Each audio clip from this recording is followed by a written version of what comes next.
Bem, nós estamos aqui diretamente do 8º Congresso Pentecostal Brasileiro, Fogo para o Brasil, que seja fogo para os Estados Unidos, fogo para a Europa, fogo para o mundo, fogo de Deus. E aqui tem gente de várias partes da grande nação brasileira, e eu queria que toda essa gente que está aqui, de diversas igrejas e denominações evangélicas, desse uma saudação para todos vocês. Nós vamos contar aqui, igual a gente fazia quando era criança, 1, 2, 3, e já aí o povo vai mandar aqui uma saudação para você. Vocês estão preparados? Vamos lá? Vou contar, hein? 1, 2, 3 e já! Fogo de Deus para a sua vida! Assim seja! Fogo de Deus para a sua vida! Poder do Espírito Santo! Aleluia! Eu quero trazer uma palavra para a sua vida que Deus colocou no meu coração. O estilo da vida de quem conhece a Deus. Eu queria falar alguma coisa sobre isso. O estilo da vida de quem conhece a Deus. Você sabe que esse negócio de estilo é interessante. Você é capaz de olhar para uma pessoa e detectar que estilo de vida aquela pessoa tem pelo seu jeito de ser. Seja nos Estados Unidos, seja no Brasil. Lá na América, o pessoal do Texas é o caipira americano. Se veste com chapéu, jeito de cowboy. No Brasil também, nós temos, o estilo de ser. Por exemplo, no Brasil, tem um povo de uma região, os mineiros tem um estilo quieto, não abre o jogo nunca. É um estilo, Você olha para uma pessoa e diz assim, esse camarada aí, ele é assim, aristocrata, o jeito de vestir, de arrumar. Agora também tem aquelas que você olha e diz assim, é perua. É verdade, você olha, espalhafatosa. É um estilo também, É punk, cara com os cabelos parece até espeto. As pessoas têm estilo que você, se conviver com uma pessoa, você vai saber, esse cara aí é bem tranquilo, aquele ali é agitado. Esse aí é engraçado, esse aí é sério, não sorri à toa. As pessoas têm vários estilos. E quem conhece a Deus também tem um estilo de vida. Pergunta. De vez em quando eu gosto de fazer aquelas perguntas bobas, que todo mundo já sabe, mas é só para reforçar. Pergunta aí para quem está perto de você, você que está vendo o programa pela TV, você que está em casa, se tem alguém perto de você, você que está aqui nesse auditório, pergunta aí para 2 ou 3. Você conhece a Deus? Você conhece a Deus? Se você conhece, diga sim, eu conheço a Deus. Você conhece? Responde. Eu conheço a Deus. Como é o estilo de quem conhece a Deus? Esse é um assunto gigante, vasto, que a Bíblia me mostra várias marcas que vão construir o estilo de quem conhece a Deus. Eu escolhi algumas e quero deixar um texto básico para essa palavra, que é a 2ª epístola do apóstolo Paulo a Timóteo, capítulo 1, versículo 12. Escolhi um texto, podia escolher outro texto qualquer, mas escolhi esse texto, este versículo, apenas para deixá-lo como um texto básico daquilo que queremos falar aqui essa noite, pela permissão do Senhor. 2ª epístola de Paulo a Timóteo, capítulo 1, versículo 12, diz assim a palavra: por cuja causa padeço, também isto, mas não me envergonho, porque eu sei em quem eu tenho crido, e estou certo de que é poderoso para guardar o meu depósito até aquele dia. Eu sei, eu conheço quem eu creio, eu tenho intimidade com Ele, eu o conheço bem. Se você conhece a Deus, Qual é o estilo de vida daquele que conhece ao Senhor? Vou trazer apenas algumas marcas, algumas, que constrói esse estilo que tem que ser o meu e o seu estilo. Afinal de contas, você é uma pessoa que conhece a Deus. E quem conhece a Deus não pode ser diferente, tem que passar por isso aqui que eu vou falar.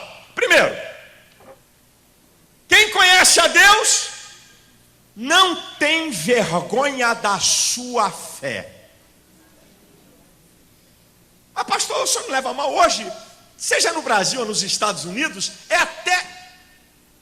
tem até status dizer que é cristão. Então, esse negócio de hoje no Brasil ou nos Estados Unidos ou em outras nações, não tem nenhum motivo para ter vergonha mais da fé. Mas você tem que entender sobre alguns ângulos. É bem verdade que hoje dá até ibope você dizer que é um cristão que conhece a Deus. Mas centre o seu foco no texto que eu li. Por cuja causa padeço e não me envergonho. Você sabe qual é a problemática hoje?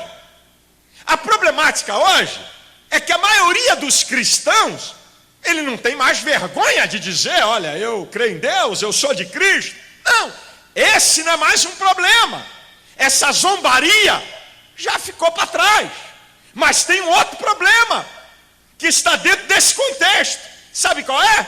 É que hoje há uma mania de super crentes que não podem mostrar fraqueza, que não podem mostrar derrota. E aí, como é que fica? Se alguém sabe que eu estou atravessando um problema, e como é que fica a minha fé? Como é que fica meu relacionamento com Deus? O que vão dizer? Que eu sou um crentinho fajuta? Um dos preletores aqui desse congresso, que foi o pastor Jorge Linhares, ele na sua mensagem aqui, ele falou do problema da sua esposa. Não, pastor Jorge, por favor, não fale. O que vão pensar? Você é um grande pregador, você é um homem de Deus, que escreve tantos livros de sucesso. Não, você não pode mostrar. Você vai ficar com vergonha de dizer que a sua esposa atravessou um momento difícil e que agora está saindo dele. Ele não sabia o que eu ia falar. A minha esposa está aqui. Está no final de um turbilhão. Está no final de um turbilhão, de uma estafa. Mas pastor Silas, esse programa vai para a América, esse programa vai para o Brasil. Não fale isso. Ela escreve livros, uma mulher vitoriosa, e isso vai ficar chato. E aí Paulo, você, Paulo poliglota, Paulo, você era um homem que estava por cima da carne seca. Paulo, você tinha intimidade com a elite religiosa e política. Paulo, você era um cara respeitado, e agora você está apanhando por causa de Jesus, e agora você está sofrendo. Isso pega mal. Por cuja causa padeço, eu não me envergonho de fracassos, de humilhações e de dificuldades, porque eu conheço quem eu creio, eu sei quem eu tenho crido.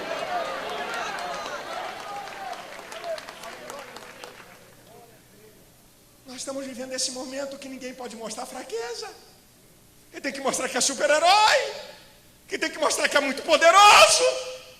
Uma vez, um pastor que eu tive um problema por causa de questões doutrinárias, eu dei uma buchada nele, por TV, por rádio, porque ele estava na TV, eu do lado de cá, ponteando ele. Anos atrás, eu estava dentro de um estúdio rádio, chegou um membro da igreja dele e disse assim: Malafaia, a esposa desse pastor está com um problema de doença grave. Eu estava entrando no debate, aí eu falei: quem sabe com isso eu quebro. Essa bobagem de ideias. Cheguei no rádio, sem dizer nada, sem dizer detalhe, disse: irmãos, eu soube que a esposa do pastor fulano de tal está atravessando um problema de enfermidade. Vamos orar, porque não é fácil um pastor com a esposa doente. Irmão, quando eu saí do estúdio, o telefone da rádio já tinha tocado 10 vezes. Era o camarada. Eu falei, vou atendê-lo. Falei, quem sabe eu quebro esse gelo. Quando eu peguei o telefone, o cara estava endemoniado do outro lado da linha. O cara estava uma fera. O que é que você está pedindo oração pela minha esposa, rapaz? Eu não te pedi nada. Meu Deus, eu queria que toda a minha família tivesse com bastante saúde e alguém no rádio dissesse, olha, por engano, eu soube que o filho do pastor Silas está atravessando um problema, vamos orar por ele. Eu vou dizer, puxa vida, que bom, alguém pediu oração, alguém intercedeu por mim. E depois eu vou dizer, olha, meu filho não está com nada não. O cara ficou com raiva. E na fala dele, sabe o que era raiva? Porque ele passa uma ideia de Superman e não pode mostrar fraqueza, porque ele fica envergonhado. Afinal de contas, eu tenho uma intimidade com Deus. E se eu tenho uma intimidade com Deus, eu não posso mostrar que tem falha, eu não posso mostrar que tem fraqueza. Olha, Paulo, não mostre, Paulo. Não, porque Paulo tinha uma visão lá na frente. Eu não estou preocupado com essa opinião, ou porque alguém está me vendo eu ser derrotado, ou passar por problemas, porque o próprio Paulo diz em 2 Coríntios capítulo 4, versículos 17 e 18. Olha o que Paulo diz. Porque a nossa leve e momentânea tribulação produz em nós um peso de glória muito excelente, não atentando nós para as coisas que se veem, mas para as que se não veem. Porque as que se veem são temporais, as que se não veem são eternas. Você está com vergonha de quê? Você está com vergonha de quê, colega pastor? De mostrar fraqueza? De mostrar que você não conseguiu alguma coisa? O estilo de vida de quem conhece a Deus não tem vergonha da sua fé, inclusive quando a coisa vai mal. 2. Qual é o estilo de vida de quem conhece a Deus? É que quem conhece a Deus, escute isso que eu vou te dizer, meu irmão, possui uma poderosíssima esperança. Eu gosto de uma definição que eu ouvi há anos atrás sobre esperança. Eu já vi muitas definições, ela não é minha.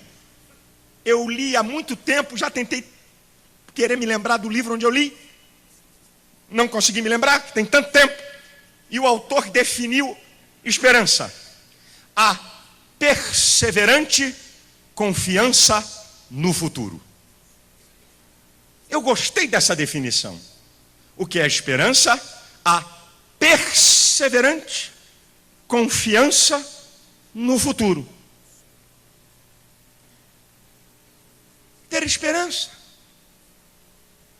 é ter confiança de que você vai conquistar o que você deseja, de que a coisa vai melhorar, que uma situação difícil vai ser resolvida. Qualquer ser humano, seja evangélico, não evangélico, tenha religião, não tenha religião, ele tem esse tipo de esperança. Seja essa esperança de que a coisa vai melhorar, que ele vai conquistar. Isso está intrínseco no psiquismo do ser humano. Agora, irmão, a esperança de quem conhece a Deus, ela tem uma dimensão que você pode pesquisar e você vai chegar à conclusão que ninguém tem a dimensão da esperança igual uma pessoa que conhece a Deus. Porque quem conhece a Deus tem uma esperança que está calcada em 5 fundamentos. 5 fundamentos. Pergunta a alguém se tem essa esperança, pode ser que esbarre em 1, mas nos 5 jamais. Só quem conhece a Deus. Olha os fundamentos da nossa esperança. Eu vou ser perfeito. Vou ser eterno. Todas as minhas necessidades, todas, serão supridas. Vou ver Jesus como Ele é. E vou viver eternamente com Deus. Quem é que tem a esperança nessas dimensões? Só quem conhece a Deus. É uma poderosa esperança. A esperança de que um dia eu vou ser perfeito. Nenhum defeito, nenhuma sequela, nada. Eu vou ser eterno.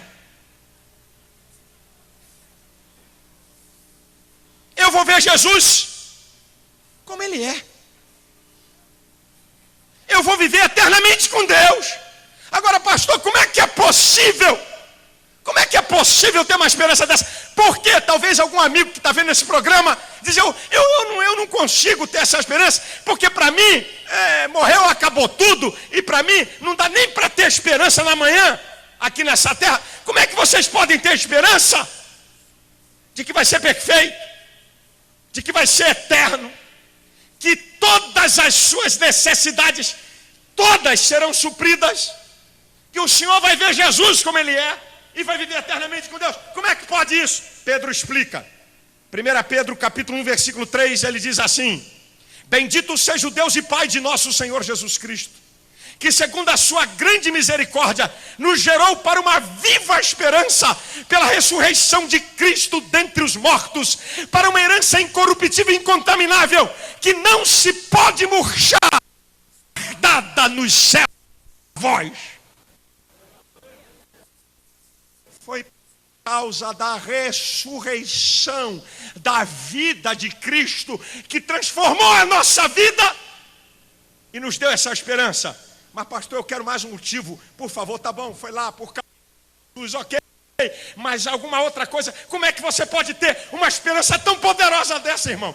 Não é esperança de que vai melhorar, que você vai conseguir um bom emprego, que você vai conseguir... Não, eu estou falando de coisas transcendentais, que ultrapassa o limite da experiência humana. Mas como é que, pastor, como é que cada um de vocês pode ter essa convicção? O apóstolo Paulo explica em Colossenses 1, versículo 26 e 27. Ele diz assim, olha, o mistério que esteve oculto em todos os tempos e em todas as gerações, e que agora Deus quis fazer conhecer aos santos quais são as riquezas da glória desse mistério. Qual é o mistério? É um mistério inexplicável. O mistério é uma coisa que não se define dentro da lógica e do domínio do conhecimento humano. É uma coisa transcendente, acima da experiência humana. Que mistério é esse? Cristo em vós, esperança da glória. É porque Jesus habita em você através do Espírito Santo, e o Espírito Santo testifica isso com você. De vez em quando você está num perrengue danado, e o Espírito Santo fala, ei, tá difícil, né? Tá. A coisa tá feia, né? Tá. Tá faltando um monte de coisa. Sim, fique tranquilo. Um dia tudo isso vai ser suprido. Aleluia. É verdade, vai ser. Ih, tá com doença, né? O médico disse que tem que botar umas pecinhas aí no coração, né? Botar umas válvulazinhas, porque tem umas que não estão valendo nada, né? Fique tranquilo. Você vai ser perfeito um dia. Ih, rapaz, eu estou vendo a vida ir embora. A idade está chegando, está avançando. Estou vendo a vida ir embora. Fique tranquilo. Você vai ser eterno. O Espírito do Senhor testifica aqui com cada um. Deus testifica com você, porque você conhece a Deus e é um testemunho de Cristo na sua vida. E por isso nós temos uma poderosa esperança. Eu não posso aceitar alguém que conheça a Deus fazer beicinho. Eu acho que Deus não me ama porque eu estava orando por uma casa própria e Deus não me deu. Eu tinha um cargo de gerência na minha empresa. Eu estava pedindo a Deus, eram 5 concorrentes, só eu crente, 4 ímpios, e eu não fui. Como é que pode? Meu Deus do céu, mas que miserabilidade de esperança é essa? O apóstolo Paulo diz em 1 Coríntios 15, versículo 19, se esperarmos em Cristo somente nesta vida, somos os mais miseráveis de todos os homens. Aqui nessa terra vai faltar um monte de coisa para mim e para você. Aqui nessa terra você não vai ter tudo não, meu filho. Aqui nessa terra nem tudo que você pedir a Deus, Deus vai te dar. Mas tem uma coisa, um dia tudo vai ser suprido em glória por Jesus Cristo.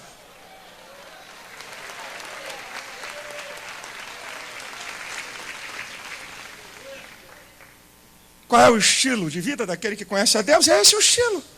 Não tem vergonha da sua fé, possui uma poderosa esperança. Terceiro, sabe viver em qualquer situação. Paulo diz em Filipenses 4:12, eu aprendo ali 3 coisas interessantes desse texto. Sei estar abatido e sei ter em abundância. em todas as coisas e de toda maneira, eu estou instruído. Tanto a ter fome, como a ter fartura. Tanto a padecer necessidade, ou ter em abundância. Sei. Tem duas palavras-chave. Eu sei e eu estou instruído. Eu sei, eu conheço. Eu estou instruído. Eu tenho experiência. Eu aprendi. Aprendeu o que, Paulo? Eu aprendi a viver na fartura ou na fome? Eu aprendi a viver na abundância ou na escassez? Eu aprendi. Eu lamento que muita gente no nosso meio, na hora que ganha menos, quer gastar mais. Não sabe viver na escassez. E na hora que Deus abençoa, quer viver como miserável. Carro velho, mora num lugar ruim para chuchu a beça. Miserável, manda a mulher comprar chita. Estoque de retalho de loja. Sabe? Não sabe. E eu fico triste de ver crentes abençoados e vivendo como miseráveis. E fico triste de ver gente na escassez querendo botar o chapéu onde a mão não alcança. É porque, pastor, o senhor não me leva mal, meu filho vai casar, a minha filha vai casar, eu estou desempregado, mas vou pagar um dinheiro com a Jota que eu vou dar uma festa de arromba. Eu vou dar uma festa de arromba. Vai, mané. Vai e se lasca todo e depois ainda diz que é o diabo. O diabo, pô, troca nenhuma. É a sua incoerência. A coisa está feia. Então, opa, segura. Para de gastar, para de comprar, para disso. Segura, está feio. Eu sei viver. Paulo diz, olha, eu aprendi. Eu conheço, eu aprendi a viver na hora que a coisa está feia e aprendi a viver na hora que a coisa está boa. E sabe como é que eu aprendi? Sabe qual é o grande segredo de eu saber viver? Ou na bonança ou na escassez? Está no versículo 13 que a gente isola do contexto. E texto sem contexto é pretexto para heresia. A gente gosta de citar o 13. Mas o 13 é contexto do 12. Posso todas as coisas naquele que me fortalece. Em Cristo eu sei viver na escassez e em Cristo eu sei viver na abundância. Eu não me desespero, é o que Paulo está dizendo. Quando a coisa está feia, e também não fico metido a besta, orgulhoso, e me desvio quando a coisa está boa. Eu sei. Pode ganhar milhões e continuo fiel a Deus. Posso estar na miséria e não vivo me lamentando. Eu aprendi a viver em qualquer situação, porque afinal de contas eu conheço a Deus. Pergunta de leve quem está perto de você, não assusta o cliente não. Não assusta o cliente não. Faz só a pergunta e não precisa responder. E aí, irmão, sabe viver em qualquer situação? Só pergunta, hein?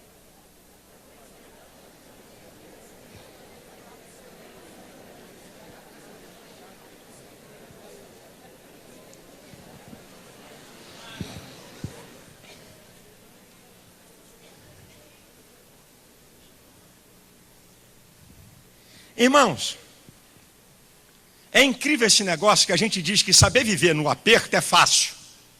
Porque afinal de contas, pastor, não tem nada mesmo? Não sou zerado, ferrado, não tem nada, então tudo bem. Você sabe que eu encontro mais crentes sabendo viver no sufoco do que sabendo viver quando a coisa vai bem? Eu encontro mais até coerência de gente que sabe viver quando a coisa está feia, e encontro uma grande incoerência em muita gente do nosso meio quando a coisa está boa. A primeira coisa que faz é sonegar o dízimo. É a primeira coisa que faz. A segunda é porque sabe que é o maior dizimista, quer manipular o pastor.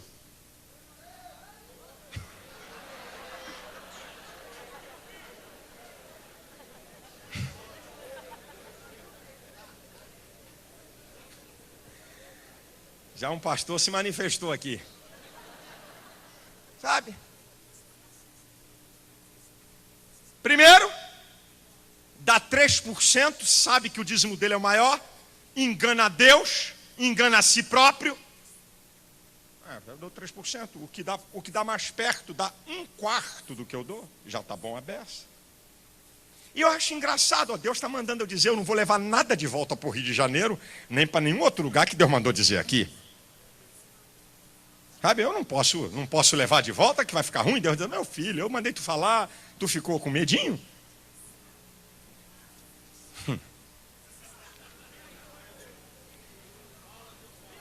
Você sabe que eu acho engraçado que tem muito empresário que não sabe fazer conta do dízimo, mas sabe fazer conta de investir na sua empresa para ela crescer? Pastor, eu não sei, meu Deus, eu não sei, eu tenho que fazer uma conta, eu não sei, eu não sei, peraí, estoque, não sei, é do líquido ou do bruto, eu não sei, agora, sabe muito bem qual é a sua capacidade para comprar uma outra empresa, para aumentar a empresa, para fazer um negócio, sabe, hipócrita fariseu. Não queima não, irmão, senão não vai morrer. Deixa ele vivo para apanhar, para aprender.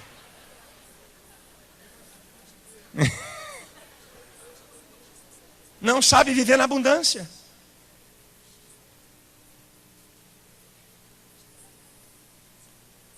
Quem conhece a Deus? E já viu crente, quando muitas vezes está na escassez? Todo mundo sabe que ele está com problema. Pai do Senhor, irmão. Pai do Senhor, você não precisa falar. Todo mundo já sabe. Todo mundo sabe que o couro está comendo no lombo dele. Sabe? Vem com aquela cara de Maria arrependida. Irmão, eu sei viver. Eu sei viver quando a coisa está feia. Eu sei viver quando a coisa está boa. Eu sei viver. Rapaz, eu não posso entender como é que um cara bem de vida... Eu estou doido para sair desse tópico aqui, mas está dizendo, não fala. Cutuca, meu filho, vai embora. Continua um pouquinho mais. Eu queria entender como é que um camarada bem de vida, vive como miserável. Não sai com a mulher numa pizzaria, não sai com a mulher no lanche... Gastar dinheiro de pizza? Minha filha, quanto custa uma pizza? R$20? Com R$8 comprando farinha de trigo, comprando fermento, você faz em casa. Isso é coisa de miserável, rapaz. Olha, você vai para o Congresso Fogo para o Brasil, já sabe que isso está valendo por 3 anos o que eu vou gastar com você para ir lá. Ele podia pagar para 1.000 para vir aqui. 4. Sabe qual é o estilo de vida de quem conhece a Deus? Escuta essa. Quem conhece a Deus, glorifica a Deus, mesmo não tendo nada, mesmo perdendo tudo ou atravessando situações dificílimas. Quem conhece a Deus, glorifica a Deus, mesmo não tendo nada, mesmo perdendo tudo ou atravessando situações dificílimas. Lembra de Jó? Todo mundo aqui sabe a história de Jó. Mas todas as vezes que eu leio a história de Jó, eu fico fascinado. Eu nunca vi tanta desgraça acontecer na vida de um cara num instante só. Eu nunca vi, eu não conheço. Em um instante, se você contar o tempo de que um chega atrás do outro para dar notícia, isto não passa de 10 minutos. Jó, tem a notícia para você. Sim, o que foi? Olha, as tuas 500 jumentas e 500 juntas de boi, os sabeus deram e levaram tudo, matou todo mundo, só eu sobrei para contar a história. Mal esse acaba, entra outro. Jó, os teus 3.000 camelos. O cara era dono de uma empresa rodoviária fantástica. 3.000 camelos, rapaz. Principal via de transporte daquela época. Jó, os caldeus deram em 3 bandos, tomaram todos os camelos, matou todo mundo, só eu sobrei para contar a história. Mal esse acaba, entra outro. Jó, caiu o fogo do céu, matou as suas 7.000 ovelhas, matou todo mundo, só eu sobrei para contar a história. Entra outro, diz, Jó, os teus 10 filhos estavam na casa do teu primogênito. Bateu um vento nos 4 cantos da casa, a casa caiu, matou todo mundo. Teus 10 filhos. Eu nunca vi notícia tão ruim. Sinceramente, vou conjecturar sem cometer heresia. Qualquer conjectura teológica você pode fazer desde que não cometa heresia. Eu acho que o inferno parou. A história de Jó, vocês sabem, um desafio que Satanás fez a Deus. Eu acho que o inferno parou e o diabo disse: ele vai reclamar, ele vai blasfemar, ele vai amaldiçoar. O inferno parou. Eu tenho para mim que o inferno parou. Eu acho aquelas capetadazinhas toda, servo do capetão de Lúcifer, disse: aí, chefe, tu vai dar uma gargalhada na cara de Jeová, hein? Ô, chefe. Eu acho que Satanás deu uma medalha para o capeta que veio fazer essa desgraça. Eu acho. O diabo disse: vem cá, traz uma medalha, uma condecoração do inferno. A grande cruz da maldade, entrega para esse capeta. Rapaz, que capeta, você foi fantástico, que esse cara aí vai blasfemar e eu vou dar uma gargalhada. Se parou o inferno, eu acho que os anjos de Deus também. Ele rasga a sua roupa e diz: no saí do ventre da minha mãe, no tornarei para lá. O Senhor deu, o Senhor tirou. Bendito seja o nome do Senhor. Diz o texto que está em Jó, capítulo 1, a partir do versículo 20, diz lá: em tudo isso Jó não pecou, nem atribuiu a Deus falta alguma. Jó conhecia a Deus, e lá na frente, no capítulo 19, versículo 25, quando aconteceu toda aquela mazela, ferida, carne podre, corpo podre, e os amigos de Jó, ele faz humildade, Zofá, amigo a esse eu não quero, meteram-lhe a ripa, tu está em pecado, tu está errado. Lá aí você vai entender porque esse homem adora a Deus, mesmo perdendo tudo. Eu sei que o meu Redentor vive e que por fim se levantará sobre a terra, ainda que a minha carne seja consumida. Nos meus ossos verei a Deus. Que coisa linda! Eu conheço Deus. Só quem conhece Deus adora quando perde tudo. Lembra de Davi? Aquela criança, fruto do pecado, ele chorou 7 dias. Está lá em 2 Samuel 12, 20. A criança morre. Ai, que Deus, era um menininho, Deus. Quem pecou fui eu. Eu é que podia estar morrendo. Poxa, Deus, essa criancinha não tem nada com isso. Não tem nada disso, vai lá. Ele se levanta, tira aquela roupa, se lava, se unge, e vai para o templo adorar a Deus. Só quem conhece a Deus, adora a Deus na situação difícil. Quantas mensagens você já ouviu de Paulo e Silas? Umas 200. Em Atos 16, 25. Paulo e Silas injustiçados, encarcerados. E a injustiça é um dos elementos mais terríveis para levar uma pessoa a um quadro de depressão. Apanhou sem merecer, tirar a roupa em praça pública, amarrar os pés no tronco no cárcere inferior, não tem penetração de luz, fezes e urina se mistura com o prisioneiro. Podia morrer no outro dia. Parece que eu estou vendo a cena. Paulo, puxa um hino aí, Paulo. Vamos louvar, vamos cantar. Está lá, meia-noite, meu Deus do céu, à meia-noite, numa dificuldade daquela, cãibra, numa posição só, lugar fedorento, podre, nojento, lugar para reclamar. Eles começaram a adorar a Deus. Aí Deus disse: não, eu vou abalar esse lugar com o meu poder. Sabe, eu aprendo aqui um princípio, não é a mensagem, mas eu acredito que quando você adora a Deus no meio da tempestade, Deus faz tremer o que está em sua volta para te dar vitória. Lembra de Abacuque? Capítulo 3, versículo 17. Ainda que a figueira não floresça, não haja fruto na vide, o produto da oliveira minta, os campos não produzam mantimento, as ovelhas das malhadas sejam arrebatadas, e nos currais não hajam vacas, eu todavia me alegrarei no Senhor, exultarei no Deus da minha salvação. Jeová, o Senhor é a minha força.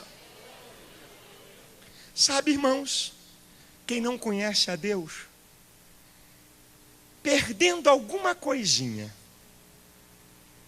tendo quase tudo, murmura. Quem não conhece a Deus, perdendo alguma coisinha, tendo quase tudo, murmura. Que grupo você pertence, hein? O grupo dos murmuradores ou o grupo dos adoradores? Qual é o grupo que você pertence, hein? Porque quando você murmura por coisas pequenas ou por qualquer coisa, você participa do grupo que não conhece a Deus. E eu vou dizer uma verdade que eu não posso aqui falar de maneira peremptória total. Talvez alguém aqui tenha perdido coisas grandes. Talvez. Talvez alguém que está me assistindo por esse programa tenha perdido coisas terríveis. Mas eu acredito que aqui dentro desse auditório, a maioria aqui perdeu muito pouco. Se é que perdeu. E acredito que grande parte aqui não perdeu nada. Porque o que perdeu é tão insignificante e que não é nada. Quem conhece a Deus, adora a Deus, mesmo não tendo nada, mesmo perdendo tudo, ou mesmo atravessando situações difíceis. Que grupo você pertence? Eu estou achando que é de murmurador. Que grupo você pertence? Você não está entendendo. Mas como é que é adorador? Como é que é adorador? Que grupo você pertence, irmão? A coisa está feia? Glória a Deus! A situação está difícil? Aleluia! Não sei como é que eu vou resolver. Deus seja louvado! Está tudo bem? Glória a Deus da mesma maneira. Não tem glória a Deus mais alto porque está tudo bem. É glória a Deus se está tudo bem. E é glória a Deus se a coisa está feia. Porque eu conheço a Deus.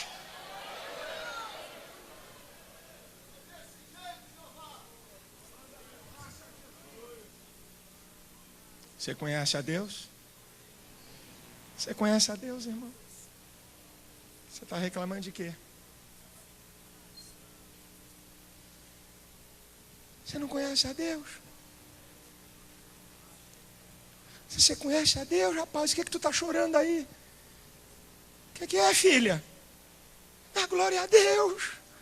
Dá aleluia.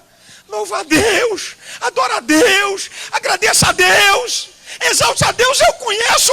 Deus está no controle. Olha aqui, capeta, a coisa pode estar feia para o meu lado, mas tu vai ver a vitória de Deus na minha vida ainda. Aleluia, louvado seja o nome do Senhor. Ó, querido, você pertence ao grupo de quem conhece a Deus?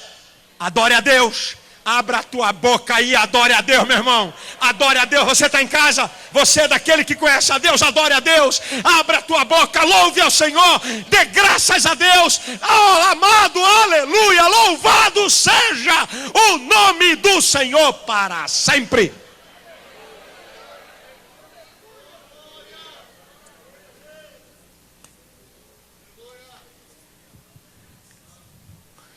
Quinto lugar. Qual é o estilo de vida de quem conhece a Deus? Quem conhece a Deus, nada o separa de Deus. Eu quero dizer para os senhores aqui alguns motivos que têm separado gente de Deus no nosso meio.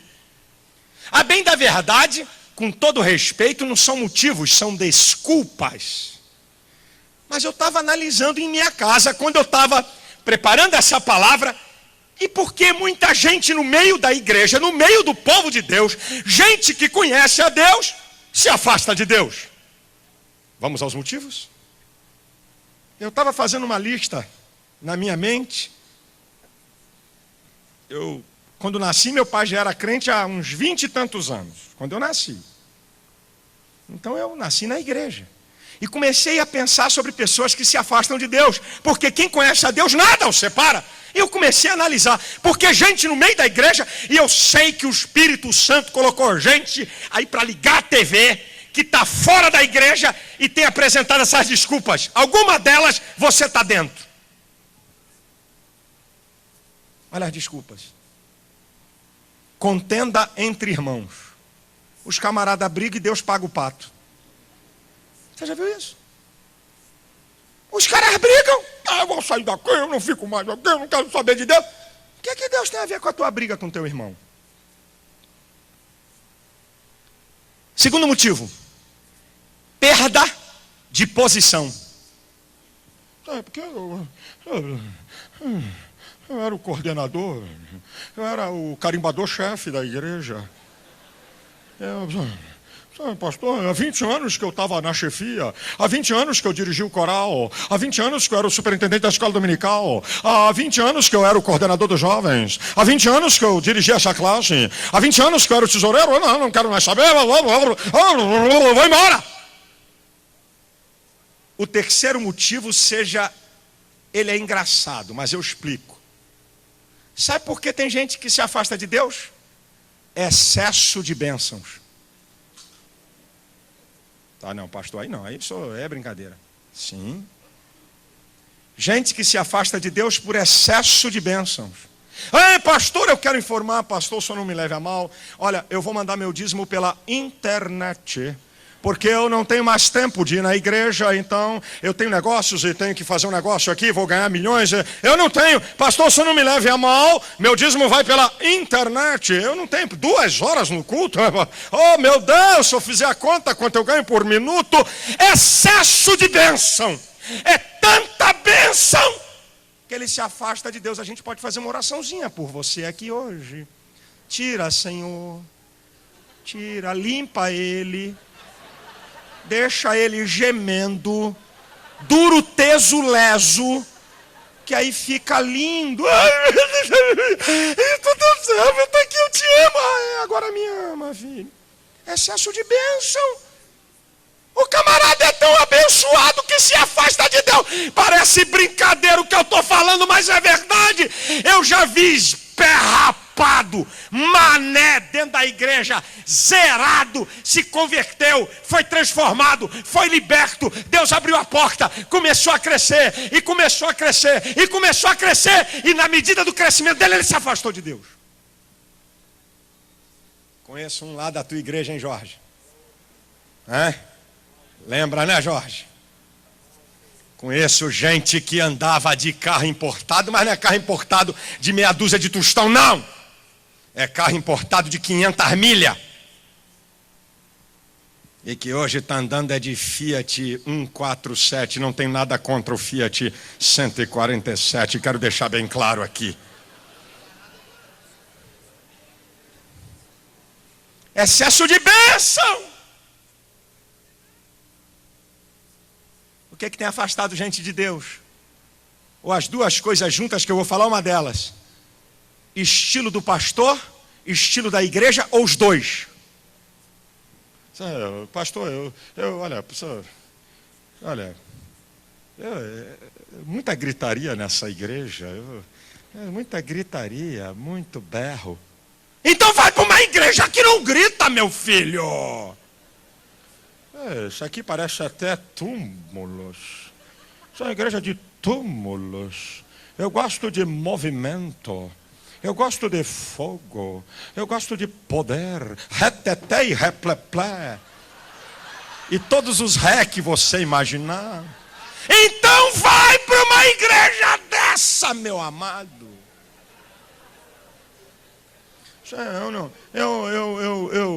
Olha, por exemplo, eu não gosto, olha, esse cara de bigode, só mete-lhe o porrete e o cipó.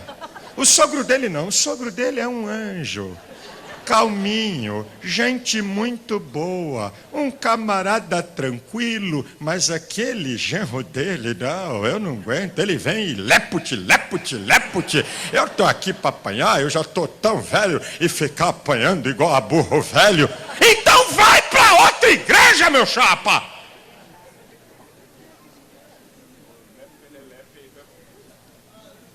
É o pastor, eu não gosto desse pastor porque ele fala manso. Eu não gosto do outro porque fala agitado. Eu não gosto do outro porque o inimigo pelejou. Eu não gosto.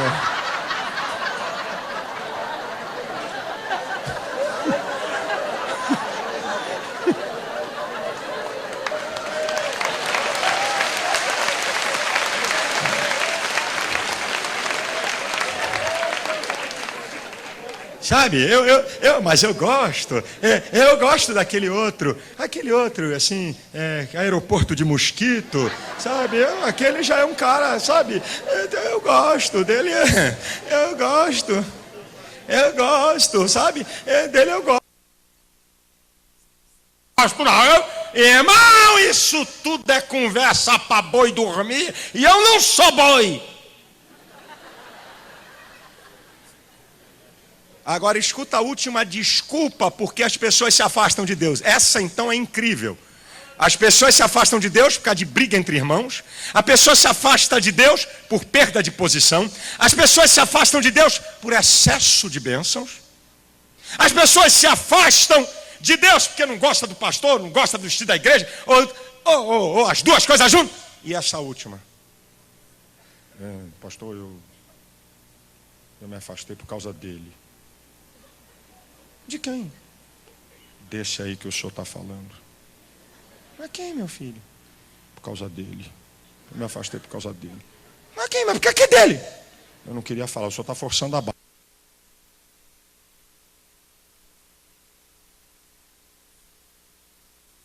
Esse aí que o senhor está dizendo aí. Mas o que foi? Eu me afastei por causa de Deus. É por causa dele. Eu pedi uma coisa a ele, ele não me deu. Eu orei e a giripoca comeu no meu lombo e eu perdi tudo. Eu não quero mais saber desse Deus, não.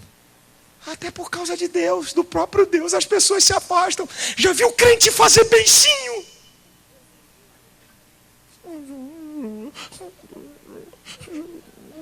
Porque Deus, eu vou dar uma chupetinha para você, neném. Eu vou dar uma chupetinha para esse crentinho fajutinha, tá, neném? A verdade dos fatos é que as pessoas se afastam de Deus, por isso que eu vou dizer aqui para você. Isso é para escamotear, isso é para tapar alguma coisa. O ser humano é danado, é arteiro, sabe? Para encobrir alguma coisa, para sublimar, para projetar em outra aquilo que é realmente o motivo. Sabe por que as pessoas se afastam de Deus? Primeiro, por causa de pecado.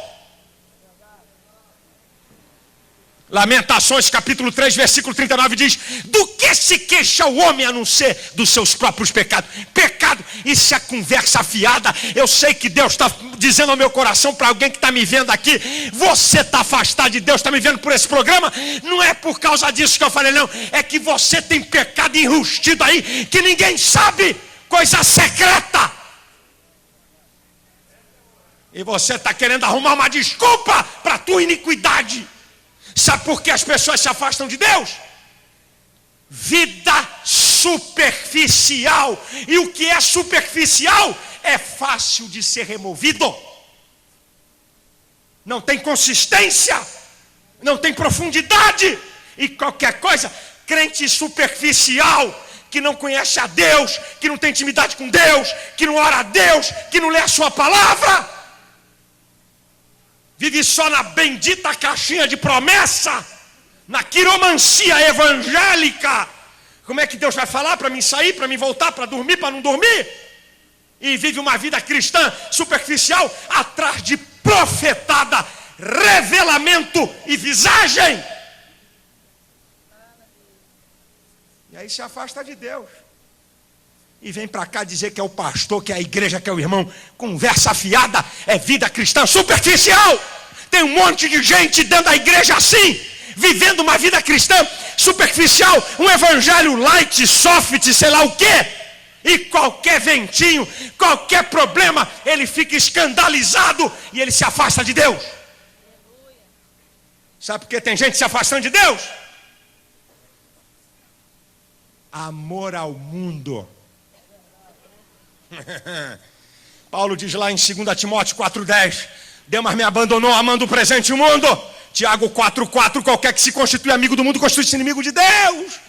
O mundo, o sistema governado e dirigido por Satanás, começa a exercer fascínio, e o camarada começa a ser dominado por filme pornográfico, e o camarada começa a ser dominado por coisas inúteis da internet, e ele começa a ser dominado, e a natureza dele, porque gosta, meu irmão.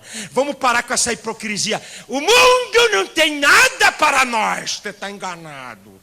Tem um monte de coisa que essa natureza sem vergonha aqui que eu tenho e você tem, que a Bíblia chama de carne, gosta e se alimenta. Não vem para cá. O mundo não tem nada para nós. O mundo não tem nada para nós para a vida eterna. O mundo não tem nada para nós para relacionamento com Deus. Mas para satisfazer a carne tem um monte de coisa. E muita gente está afastada de Deus por seu amor ao mundo. O fogo está caindo na igreja e está assim.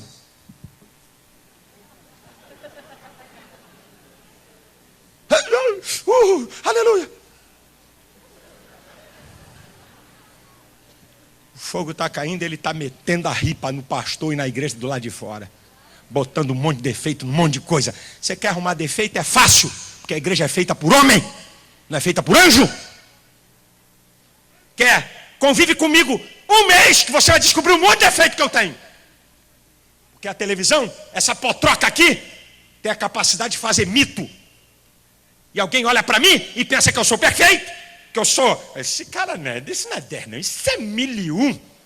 Isso é fantástico. Isso é uma obra incrível. Deixa de conversa fiada, meu irmão. Eu tenho defeito que você tem. Eu tenho limitação que você tem. Eu erro em áreas que você não erra. E você erra em áreas que eu não erro. Porque eu tenho um monte de defeito. Ah, se não fosse a maravilhosa graça de Deus, eu não poderia estar aqui diante de vocês.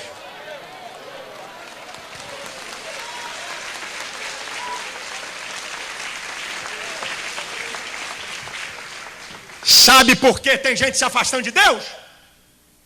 Paulo disse para a igreja, não disse para pecador não, em Efésios 4:27. Não dê lugar ao diabo. Se você der lugar ao diabo, ele entra.